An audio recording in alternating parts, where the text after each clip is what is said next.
Assalamualaikum warahmatullahi wabarakatuh dan salam sejahtera. Apa khabar semua? Ah, Harapnya dalam keadaan yang baik-baik dan sihat saja.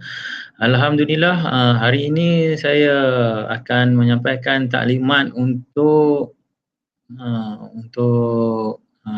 PDPR mata pelajaran pendidikan Islam untuk minggu yang ke-45.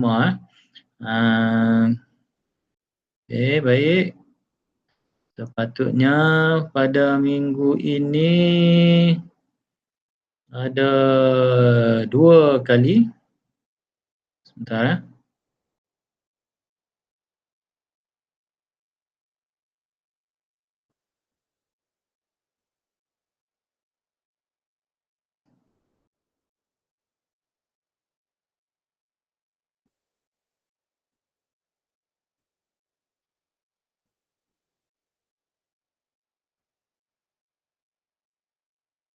Okey. Sekarang okey baru ada saya. Okey baik. Saya rasa ni dah okey ni.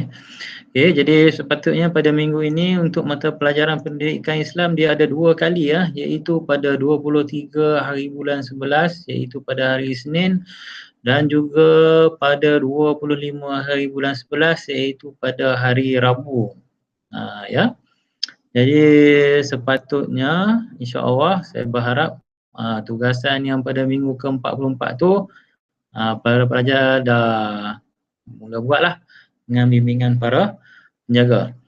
Baik, jadi hari ini untuk taklimat ringkas penggunaan modul PDPR untuk minggu 45 iaitu daripada 23 hari bulan 11 hingga 27 hari bulan 11 tahun 2020.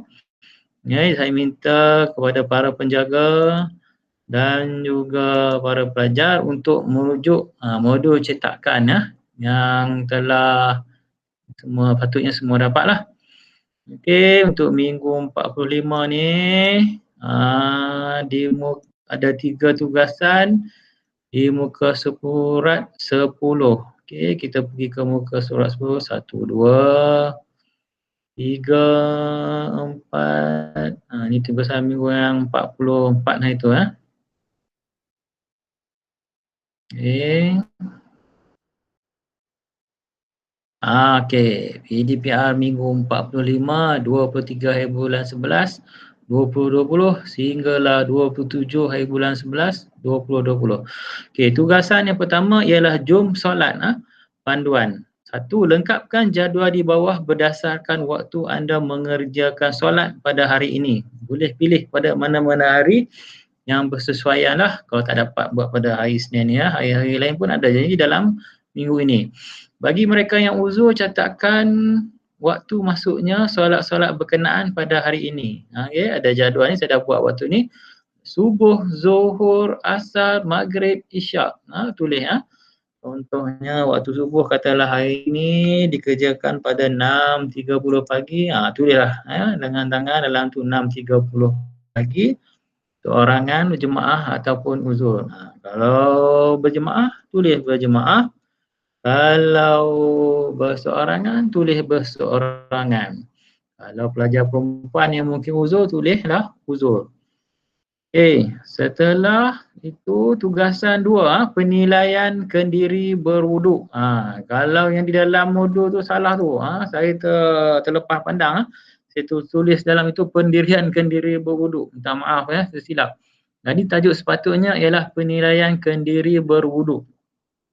Ini panduannya yang pertama, penjaga diminta menunjukkan mana-mana klip video berwuduk asal dapat memudahkan anak-anak untuk berwuduk dengan betul.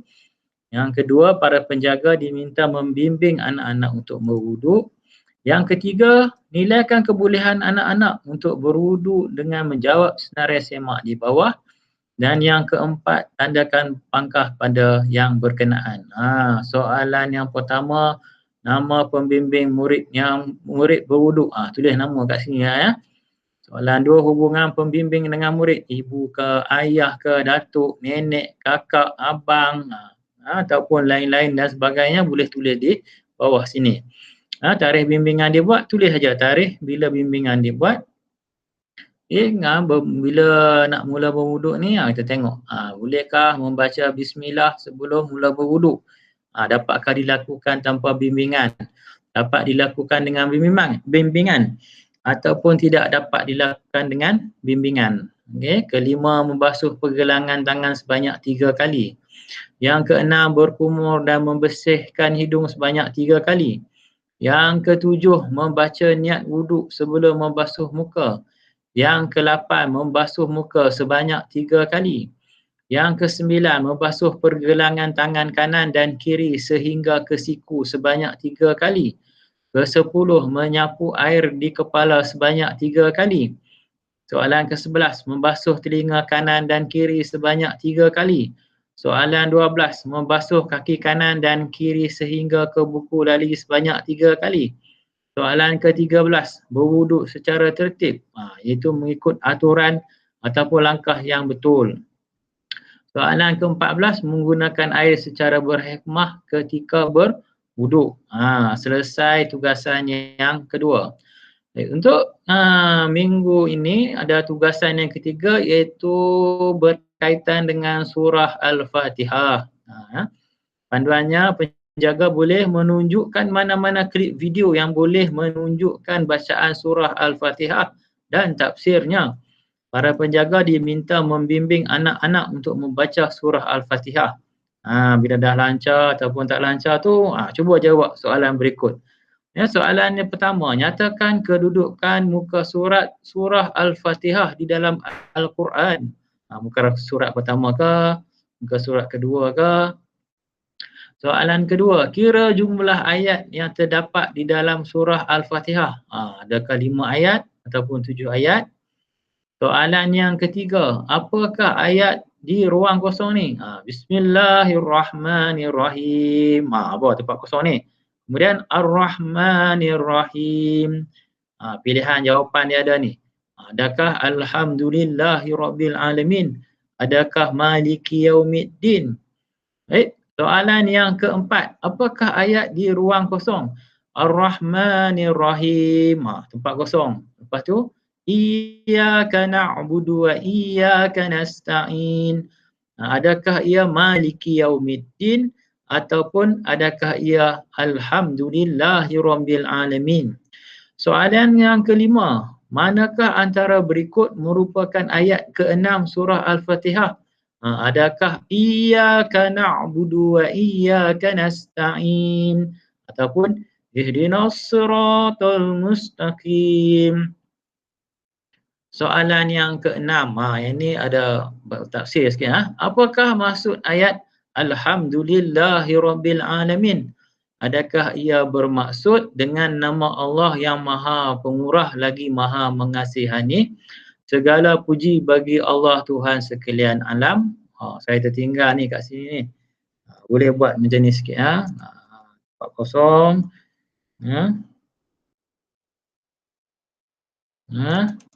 Nanti letakkan tanda pangkah di ruang berkenaan ni. Saya tertinggal ni.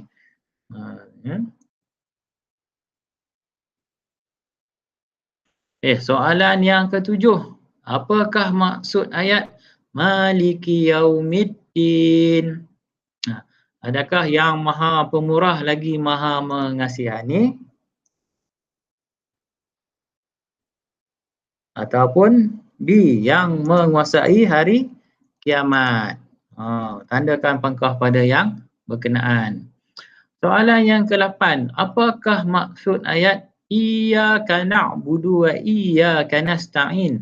Adakah ia bermaksud engkaulah sahaja ya Allah yang kami sembah dan kepada engkau sahaja kami memohon pertolongan?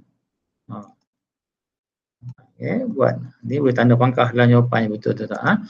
Ataupun pilihan B, iaitu tunjukilah kami jalan yang lurus. Mana satu maksudnya? Soalan yang ke-9, selain dibaca ketika solat, nyatakan 2 lagi contoh di mana lazimnya surah Al-Fatihah dibaca. Selesai dah, setakat itu saja untuk minggu 45 ini. Jadi insya-Allah saya akan beri lagi panduan untuk taklimat PDPR minggu 46 di upload YouTube yang akan datang. Kalau ada apa-apa masalah, hubungilah saya sama Dairi, mau WhatsApp pun boleh, call pun boleh, jadi tak ada masalah. Selamat mencuba. Assalamualaikum warahmatullahi wabarakatuh.